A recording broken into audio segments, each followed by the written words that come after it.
Amara woke up before the sun rose that morning. Her heart was full of excitement and nervousness. The sound of drums and laughter already echoed through the compound. It was her wedding day, the day she had been waiting for since she was a child. She could hear women singing in the kitchen, pots clanging, and her cousins running around, preparing for the ceremony. Her mother entered her room with a bright smile and said, "My daughter, today is your day. Everything will be perfect." Amara smiled back, though deep inside she felt a tiny spark of unease. Everyone had told her that Obinna was a good man, hard-working, educated, and wealthy. He had lived abroad for many years, and his return had caused excitement in the whole town. People said he was quiet but generous, and his family respected him greatly. Amara had never spoken to him directly. Their families had arranged the marriage, believing it would bring honor and stability to both sides. Still, she trusted her parents' choice. They loved her and would never wish her harm. The morning passed quickly. Makeup artists came to decorate her face, and tailors adjusted her gown again and again. Friends and relatives filled her room with chatter and laughter. Her aunt kept saying, "Amara, smile. You are a beautiful bride." Amara laughed softly but couldn't ignore the small weight in her chest. Something about this day felt off. She could not explain it, but every time she thought about meeting Obinna, a strange chill ran through her. Outside, the compound looked beautiful. Colorful fabrics were tied across the trees, tables were full of food, and children danced around joyfully. The sound of drums filled the air, mixing with the voices of people greeting one another. Guests arrived in cars and on motorcycles, dressed in bright clothes, ready to witness the union. It was a day of celebration, and yet, the groom's family seemed distant. When Amara stepped outside to greet them, she noticed how they stood apart from everyone else. The women from Obinna's side wore matching clothes, but none of them looked truly happy. Their smiles were small, their eyes dull. The groom's mother barely looked at Amara. Instead, she kept her eyes on the ground, whispering with her sons. Amara found that strange. Usually, the groom's family would be cheerful, teasing the bride and showing excitement. But these people looked as if they were carrying a secret. Her best friend, Zanil, noticed too. "Why are they so quiet?" she whispered. Amara shrugged. "Maybe they are just tired from traveling," she said, trying to convince herself. But deep down, she was not sure. The sun climbed higher, and the ceremony was about to begin. The elders called everyone to gather near the main tent. The bride's father stood proudly beside Amara, his face glowing with pride. "My daughter," he said softly, "today, you join a good family. Be strong, be respectful, and remember, marriage is patience." Amara nodded and smiled. She wanted to believe every word he said. Still, as the music started again, she could not stop glancing toward the gate. The groom had not arrived yet. The elder from Obinna's family kept saying, "He is on his way." The road was long. People started murmuring. "Why is the groom late to his own wedding?" someone whispered. Amara's mother frowned but tried to stay calm. Minutes turned into an hour. The heat of the day grew stronger. Some guests began to leave their seats to get drinks or food, but the tension in the air was easy to feel. Amara sat quietly, her hands shaking a little. She looked at her reflection in a small mirror. Her eyes were bright, but her heart felt heavy. Finally, a car horn sounded outside the gate. Everyone stood up quickly. "He's here!" someone shouted. The drummers began to play louder, and people clapped their hands. The groom's family straightened their clothes and moved toward the gate. Amara's mother helped her stand, fixing her veil. "It's time," she said softly. Amara took a deep breath as Obinna stepped out of the car. He was tall and dressed in a beautiful white suit. His face was calm, almost too calm. People cheered, but Amara noticed something strange. He did not smile, not even once. He did not wave or greet anyone. He simply stood there, still and quiet, as if he were lost in another world. The groom's family surrounded him, speaking softly, blocking Amara's view for a moment. When they stepped aside, he walked toward her slowly. She waited for him to speak, maybe to greet her, to say something kind. But he said nothing. He only nodded slightly, his eyes hidden behind dark glasses. Amara's mother whispered, "Maybe he is shy." Amara tried to believe that. She smiled, but her smile faded when she noticed his steps, slow, heavy, almost lifeless. When he reached her side, she felt a chill run down her spine. He didn't look at her, his face stayed straight, expressionless. As the ceremony continued, Amara noticed more strange things. Every time someone mentioned his name, the groom's relatives exchanged uneasy looks. The groom's brother kept wiping sweat from his forehead even though the breeze had grown cool. The priest asked Obinna to repeat the vows, but his voice was so low and dull that Amara could barely hear him. People in the crowd began to whisper, wondering what was wrong with the groom. Still, Amara tried to stay calm. She told herself maybe he was tired from the trip, maybe he had fallen ill, or maybe he was just nervous. But deep inside, her heart whispered that something was very, very wrong. When the ceremony ended, and everyone clapped, Amara forced a smile for the pictures. The drummers played louder, and children danced, but her eyes kept going back to Obinna. He stood still, not moving, not talking, just staring ahead like a shadow among the living. That night, as the sun went down and the music faded, Amara sat alone for a moment. The air was cool, but she still felt that same strange chill deep inside her chest. She didn't know why she felt afraid, but she couldn't shake the feeling that something terrible was hidden behind the smiles and songs of that day. She looked up at the moon and whispered, "Please let tomorrow bring peace." What she didn't know was that the truth about her groom would soon break the peace she prayed for, and change her life forever. When Obinna finally arrived, a wave of relief spread across the compound. Guests stood up from their seats, cheering and clapping as the car stopped in front of the main tent. Drummers struck their drums harder, women ululated with excitement, and Amara's mother sighed deeply, whispering, "At last, he's here." The bride's father smiled proudly, straightening his cap as he prepared to welcome his new son-in-law. Everything seemed to fall back into rhythm, yet Amara's heart did not calm. She turned her eyes toward the car. Obinna stepped out slowly. His white suit shone under the afternoon sun, and his shoes gleamed like glass. From a distance, he looked perfect, tall, well-dressed, and composed. But as he walked closer, Amara felt her stomach twist. There was something about his movements, stiff, slow, and heavy, that made her skin crawl. He did not wave, did not smile, did not even greet the crowd that was cheering for him. His relatives surrounded him quickly, almost protectively. His older brother, Denga, kept adjusting Obinna's collar as if trying to fix something. His cousin, Sephu, walked ahead of him, keeping people from coming too close.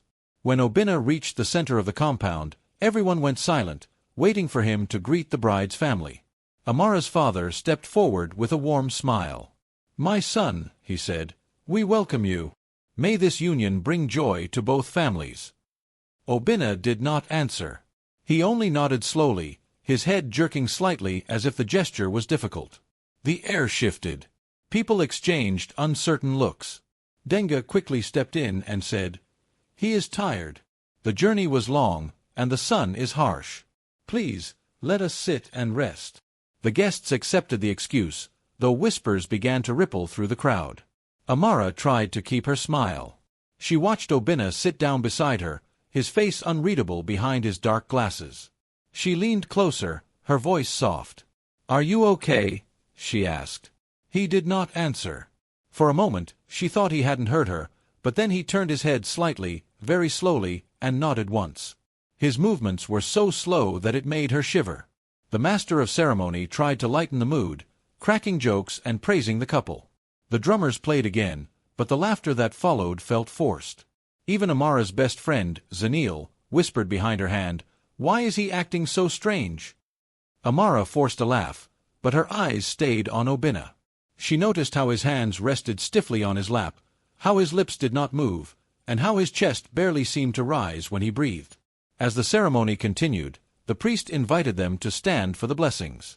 Amara stood gracefully, adjusting her veil. Obinna stood too, but his brother had to guide him by the arm. It was subtle, quick enough that most people didn't see, but Amara did. A small tremor ran through her fingers as she clutched her bouquet tighter. When it came time for the couple to exchange words, the priest asked, "Obinna, do you take Amara as your wife?" The compound fell silent. Everyone waited. Obinna's lips parted slightly, but no sound came. The pause grew longer. The priest repeated the question. Denga stepped forward, coughed lightly, and said, "He said yes." The guests laughed awkwardly, thinking maybe the groom was shy. The priest smiled politely and continued, but Amara's heart raced. She looked up at Obinna, searching for warmth in his eyes. But behind those dark glasses, she saw nothing. Only emptiness. His skin seemed pale under the sunlight, almost gray. She wondered if he was sick. Maybe he's unwell, she thought, trying to calm herself. But the thought didn't help. His silence was too heavy, too unnatural. When the photographer called for pictures, Obinna didn't move. Denga whispered something in his ear and gently pulled him toward Amara. They stood side by side, posing as the camera flashed. Amara smiled nervously, but her eyes darted toward his face. His expression didn't change, not even once. He didn't blink. The guests clapped and cheered, but Amara's hands felt cold. After the photos, the newlyweds were led to the dining table. Food was served, drinks poured, and laughter returned, at least for the guests. Amara sat beside her new husband, pretending to eat. She noticed he didn't touch his food. His plate stayed full, his cup untouched. When one of the uncles teased him, saying, "Eat, my son, you need strength for the night," Obinna didn't react. Denga laughed nervously and replied for him, "He's fasting today for blessings." The answer made no sense, but everyone pretended to accept it. Only Amara kept staring at him. Something deep inside her told her that this was not just exhaustion or nerves. There was something darker hiding behind the calm mask of this man she was now married to. As the day faded into evening, the sky turned golden. The guests danced, and the drummers played faster. Children ran around, laughing. But every time Amara looked at her husband, she saw only stillness. No laughter, no joy, no spark of life. He sat there, silent, motionless, like a statue in the middle of celebration. Her mother approached and whispered, "Is he fine?" Amara nodded weakly, afraid to say the truth. She didn't want to ruin the moment, didn't want to seem ungrateful. But her mother's eyes showed worry too. "He doesn't look well," she murmured. As night approached, the air grew cooler. Obinna's family insisted that they should leave early. "He needs rest," Denga said quickly. "The trip was long, and tomorrow will be busy." The bride's family agreed. The guests cheered one last time as the car was brought forward for the couple's departure. Amara's friends hugged her, giving blessings and laughter. "You're lucky," Zanil said with a smile, though even she sounded unsure. As they got into the car, Amara sat beside her silent husband. The engine started, and the driver began to move. She turned to him again. "Are you okay?" she asked softly. He didn't reply. His face was turned toward the window, still and cold. The only sound was the hum of the engine and the distant drums fading behind them. Amara looked out at the dark road ahead. Her heart pounded faster. She could not explain why she felt afraid. It was supposed to be the happiest night of her life. But sitting beside Obinna in that car, she felt a strange chill, the kind that whispers from the soul, warning of something unseen. She folded her hands tightly on her lap, whispering a silent prayer. She didn't know it yet, but this quiet, eerie journey was the beginning of a truth that would soon make her question everything she thought she knew about love, life, and death. The drums grew louder as the ceremony began. Guests clapped and sang, their voices rising into the bright afternoon air. The priest stood before Amara and Obinna, smiling warmly, speaking words of blessing that echoed across the compound. Everything seemed beautiful, but in Amara's heart, something felt wrong. She had tried to shake the feeling all morning, yet it stayed with her like a shadow. She looked at her groom. He stood tall beside her, dressed perfectly, but he hadn't said a single word since he arrived. His face was calm, too calm, and pale, as though the color had been drained from it. Amara thought maybe he was sick or shy. Either way, she told herself she needed to stay calm and trust that everything would be fine. But her heart wouldn't listen. When the priest asked them to hold hands, Amara turned to Obinna. His brother, Denga, nudged him gently forward, guiding his hand toward hers. Amara smiled softly and reached out. The moment her skin touched his, she gasped. His hand was ice cold. Not cool, not from nervousness, but cold like something that had been resting in the dark for hours. She almost pulled away, but she caught herself. Everyone was watching. Her heart began to beat faster, and for a second, her lips trembled. She looked at him, hoping to find warmth in his eyes, but his eyes were empty. There was no life in them. Behind those dark glasses, she saw no blink, no emotion, nothing. The priest continued to speak, but his voice sounded far away. Amara's mind was spinning. Why was his hand so cold? She tried again to squeeze it gently, hoping to feel some response. Nothing. His hand didn't move. It didn't even feel like flesh. It felt stiff, hard, and strange. She opened her mouth to whisper something, but before she could, Denga quickly stepped forward, covered Obina's hand with a white cloth, and whispered, "It's fine." His voice was calm but firm, as if warning her not to ask questions. Amara froze. The priest looked up, puzzled, but Denga smiled quickly and said, "He hurt his hand earlier. Just a small injury." The guests murmured softly, and then the priest nodded, continuing with the vows. But the feeling in the air had changed. The laughter had faded. The wind itself seemed to slow down, as though the world had stopped to listen. Amara tried to focus on the priest's words. "Do you, Amara, take Obina to be your husband?" Her voice shook. "I do." Then the priest turned to Obina. "Do you, Obina, take Amara to be your wife?" There was silence. No sound at all. Everyone waited. The groom stood still, his head slightly bowed, his lips unmoving. The priest repeated the question. Denga leaned forward and whispered something into Obina's ear. After a moment, a weak sound came, like a faint breath, not even a full word. The priest nodded quickly, pretending he heard a proper answer, and moved on. But the guests noticed. They looked at one another in confusion.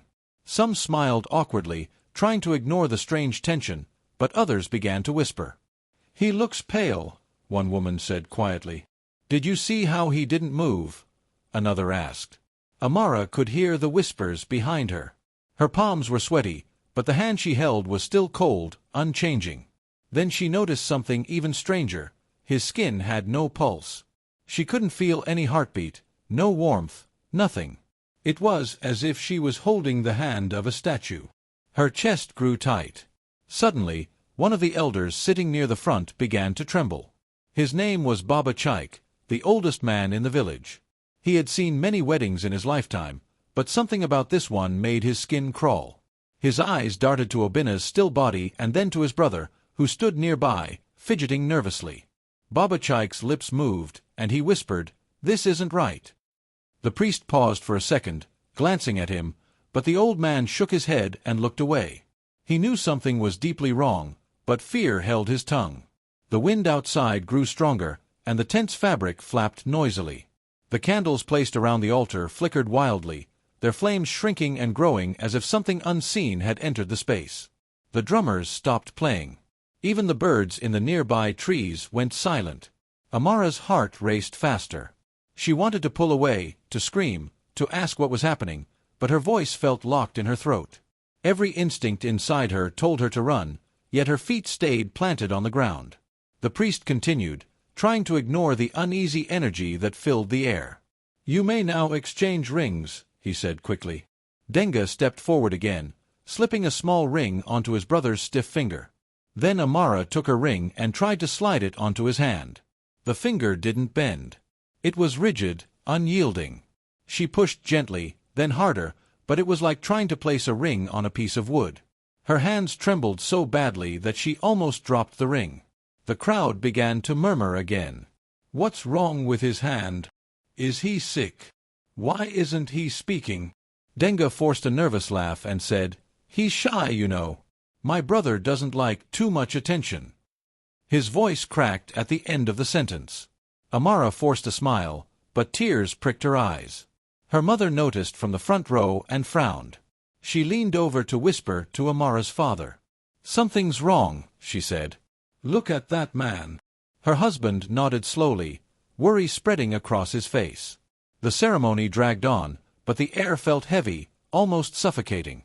The scent of incense filled the tent, but it didn't hide the faint, strange odor that had begun to rise. Something metallic, something cold and unpleasant. Amara's nose twitched, and she looked around, confused. No one else seemed to notice, but her heart knew something was wrong. When the priest finally announced, "You are now husband and wife," the crowd clapped, but their applause was weak. The drums started again, though the rhythm was uneven, as if even the drummers had lost their energy. The sky outside had grown dim, though the day was far from over. The sun hid behind clouds, and a cool wind blew through the tent, making the candles flicker again. Amara stood beside her new husband, feeling trapped between joy and fear. She wanted to be happy, this was her wedding day, but her hands still tingled with the memory of that cold, lifeless touch. Denga leaned toward her and whispered, "Everything is fine. Don't think too much." But his voice was shaking, his eyes darting nervously around the room. As the priest said the closing prayer, a loud sound echoed outside, like thunder, though the sky was clear. The guests gasped, looking up. The candles went out all at once, leaving only the faint light from the door. The wind howled through the tent, carrying with it a chill that made every guest shiver. Amara looked at Obinna and saw his lips move slightly, as if he was whispering something she couldn't hear. A cold sweat ran down her back. She blinked, unsure if her eyes were playing tricks. When she looked again, his lips were still. In that moment, she felt it, the quiet truth pressing against her heart. Something was terribly wrong with her groom. And though the ceremony was over, the nightmare had only just begun. The wind howled through the wedding hall, and the candles flickered weakly. Everyone could feel that something was not right. Amara stood frozen beside her groom, her heart pounding. Her fingers were still cold from holding Obinna's hand. He stood there, quiet and unmoving, like a statue in white clothes. No breath came from him. No warmth touched her skin. Whispers filled the air now. The guests shifted in their seats, glancing nervously at one another. The drummers had stopped playing. The priest was trying to stay calm, but his hands were shaking as he turned the pages of his prayer book. Even Denga, Obinna's brother, kept glancing toward the door as if he wanted to run. Then, from the back of the hall, a woman's voice rose above the murmurs. "Wait," she said. "Wait one moment." Everyone turned. A woman in a light blue dress stepped forward. Her name was Lindaio, a nurse who had come as a guest from another village. She looked troubled, her eyes wide and sharp. "Let me see him," she said. "Something is wrong with that man." Denga stepped in front of her quickly, raising his hands. "No, no, please, sister," he said nervously. "He's just tired. He's fine." But Lindaio did not listen. She pushed past him and walked straight up to Obinna. The room fell silent. Even the wind outside seemed to stop. She stood before the groom and looked closely at his face. His skin was pale, almost gray under the lights. His lips were slightly open, but there was no movement, no breath, no sign of life. Lindaio's nurse instincts took over. She leaned forward and touched his neck, right where the pulse should be. Then she pressed her hand against his chest. Nothing. Her eyes widened, and she stepped back in horror. "This man," she whispered. "This man is not alive." The words hit the room like thunder. For a second, everyone was frozen, staring in shock. Then chaos erupted. Women screamed, chairs fell over, and people ran toward the door. The drummers dropped their sticks and bolted out of the tent. Children began crying, holding onto their mothers' clothes. Amara stood frozen, her mouth open in disbelief. "No," she whispered. "No, that can't be true." She looked at Obinna again. He didn't move. His head was slightly tilted, his body stiff, his eyes dull and lifeless. The priest backed away slowly, crossing himself over and over. "God have mercy," he muttered under his breath. Obinna's family rushed forward, trying to stop everyone from leaving. Denga stood before the crowd, shouting, "Please, please, listen. Don't go. Let the ceremony finish." But no one was listening anymore. The truth had already spread. "He's dead," someone screamed. "They brought a corpse to marry her," another cried. Lindaio covered her mouth, trembling. "I've seen many bodies," she said softly, "and I know what I felt. That man has no heartbeat. He's gone." Amara's mother screamed and rushed to her daughter, pulling her back. "My child! Oh, my poor child!" she cried, holding her tightly. Amara felt dizzy, her mind spinning.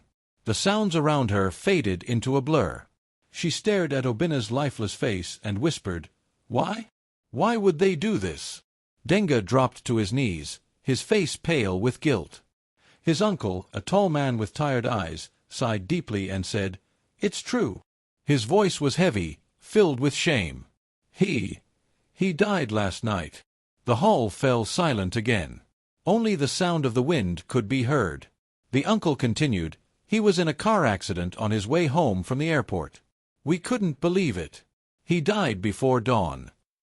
His voice broke, and he wiped his eyes. "But the family had promised your father that the wedding would happen today, no matter what. They said it was the only way to keep the family's promise to the ancestors." Gasps filled the room. People stared in disbelief. Amara felt like the ground was slipping beneath her feet. "You mean, you brought his body here? You made me marry a dead man?" Her voice cracked, her hands shaking violently.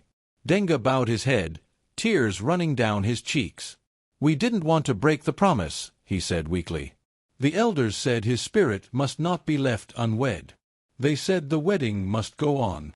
The priest dropped his prayer book in shock. "That is not marriage," he said firmly. "That is a curse." The guests started to pray loudly, some shouting for protection, others crying in fear. The air felt heavy, like a dark cloud had fallen over the room. Amara could barely stand. Her mother held her up, whispering prayers, but Amara's mind was far away. She kept staring at the man she had just called her husband. He looked peaceful, almost asleep, but now she could see the truth. His face was pale, his lips bluish, and a faint smell hung in the air, one she hadn't noticed before. It was the smell of death. The truth sank in slowly, like ice spreading through her chest. Her knees buckled, and she fell to the ground, sobbing uncontrollably. "No. This can't be happening. Why would you do this to me?" Denga tried to reach for her, but her father stepped forward, blocking him. "Stay away from my daughter," he shouted. "You have brought shame and evil to this house." The uncle raised his hands helplessly. "Please, forgive us. We didn't mean harm. We only wanted peace for his soul." Lindio shook her head in disbelief. "Peace," she said bitterly. "You brought a dead man to a wedding. How can peace come from such a thing?" Some of the guests began to leave, whispering about curses and spirits. Others stayed behind, watching in silence as Amara wept beside the body. The once beautiful hall was now filled with the sound of fear. The music had stopped, the decorations looked faded, and the bright flowers on the table seemed lifeless too. Then, one of the candles near Obina's body flickered again and went out. A cold breeze swept through the hall. The white cloth covering his hand slipped and fell to the floor. His fingers, pale and stiff, were visible again. Amara stared at them, tears still falling down her face. "You were supposed to be my husband," she whispered. "And now you are gone." Lindio placed a hand on her shoulder. "You didn't know, child. None of this is your fault." But Amara couldn't stop shaking. Every sound, every whisper, every cold breath of air reminded her that she had stood beside death itself, smiling, believing, hoping. Outside, the sky had grown dark even though it was still early. The wind carried away the sound of crying, spreading it far across the village. Everyone who heard it that day remembered it for years to come, the wedding that was not a wedding, the groom who came from the grave, and the bride who never forgot the touch of a cold hand. That night, the hall was empty. The candles were gone, the chairs overturned, the food left untouched. Only silence remained, and the haunting truth that some promises should never be kept. Amara stood frozen, her breath trembling as she stared at Obina's lifeless face. The hall was silent now, except for the low hum of whispers and the sound of her own heartbeat echoing in her ears. She couldn't move, couldn't think. Her veil trembled with the breeze that crept in through the open doorway. Her fingers, still cold from when she had touched his hand, hung loosely by her side. It was as if her body refused to believe what her eyes were seeing. The music had stopped long ago. The drummers had fled, leaving their drums tipped over on the floor. The guests who remained stood in small clusters, too afraid to move closer and too shocked to leave. The once joyful wedding hall now felt like a graveyard, still, heavy, and cold. Amara's mother was crying softly beside her, her hands covering her mouth. Her father stood a few steps away, arguing with the elders in a low, furious voice. "You brought shame to my family," he said. "You used my daughter for your rituals." His words trembled with anger and pain. One of the elders, gray-haired and shaking, raised his hands. "We only wanted to fulfill a promise," he said weakly. The family believed that if the wedding was not completed, his spirit would not rest. Amara turned toward him slowly, her voice hoarse. "And what about me?" she asked. "What about my life? My peace?" Her eyes were red, her tears steady. "Did anyone think of that?" The elder looked away, unable to meet her gaze. Outside, the sound of police sirens began to rise, faint at first but growing louder. Someone must have called them when the chaos started. When the police arrived, they pushed through the frightened crowd and went straight to Obinna's body. They touched his wrist, checked his neck, and exchanged serious looks. One of them turned to Amara's father and said quietly, "He has been dead for many hours." The word struck Amara again like a blow to the chest. Dead for many hours. That meant she had been smiling, greeting guests, and walking toward him at the altar, all while death stood waiting beside her. The officers began to question the family members. Obinna's brother, Denga, broke down and confessed through tears. "He died in a car crash last night," he said. "We didn't know what to do. Our father swore on his life that the wedding must go on. He said if we cancel it, our family will be cursed. We brought him here to keep the promise." The police officer shook his head slowly. "You cannot keep a promise with the dead," he said. "What you did is against both the law and nature." The guests whispered among themselves, some praying, others covering their faces in horror. One woman murmured, "This is how darkness begins, when fear makes people do strange things." Amara stood apart from everyone, staring blankly at the spot where Obinna's chair had been. The white fabric that once decorated it was now stained and wrinkled. The flowers had wilted under the heat. Everything that had looked so beautiful just hours ago now seemed lifeless and broken, like the dream she had carried in her heart. A soft hand touched her shoulder. It was Lindayo, the nurse. "You are brave," she said quietly. "Many would have fainted or lost themselves. You stayed strong." Amara wiped her tears and shook her head. "I wasn't strong," she said. "I just didn't understand what was happening. I didn't listen to my heart. It was warning me, but I ignored it."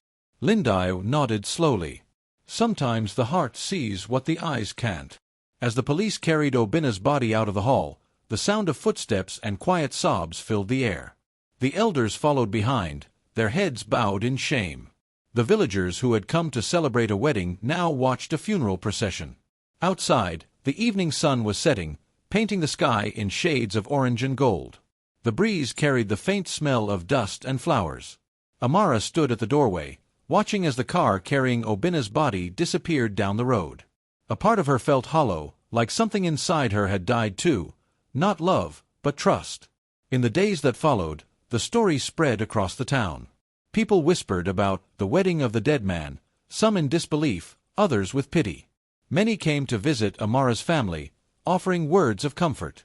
Some even asked for forgiveness on behalf of Obinna's people.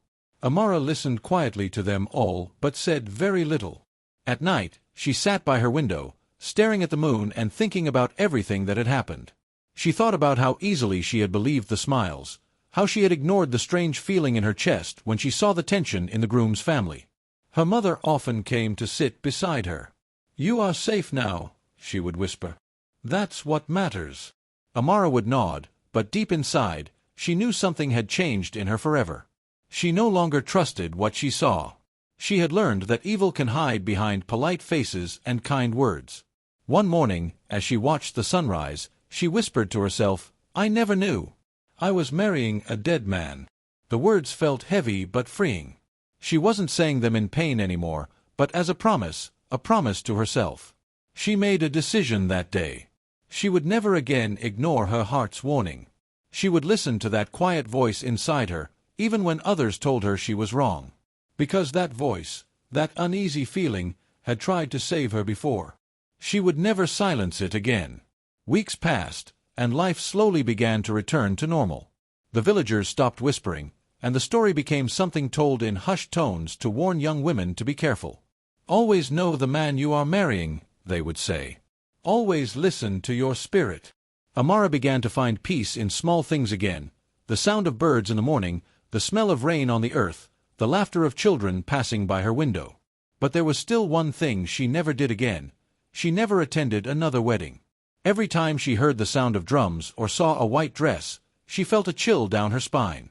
It reminded her of that day, the music, the laughter, and the cold hand that had held hers. Yet, she didn't let fear rule her life. Instead, she let it teach her. She learned to see the world more clearly, to look beyond the surface of things. People in the village began to see her not as a victim but as a symbol of courage. Some called her the bride who walked with death and lived. She didn't like the title, but she accepted it quietly.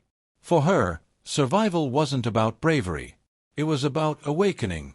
As the months passed, Amara began to write her story down, hoping others would read it and learn. On the first page, she wrote, "Not all promises are meant to be kept. Some should be broken to protect the living." And when she closed the book, she smiled faintly, feeling the first real warmth in her heart since that terrible day. The past would always be a part of her, but she would no longer let it haunt her. She had faced death, seen truth in its cold eyes, and walked away wiser. She whispered to herself, "Never again will I ignore the voice inside me." Outside, the wind carried her words into the morning light.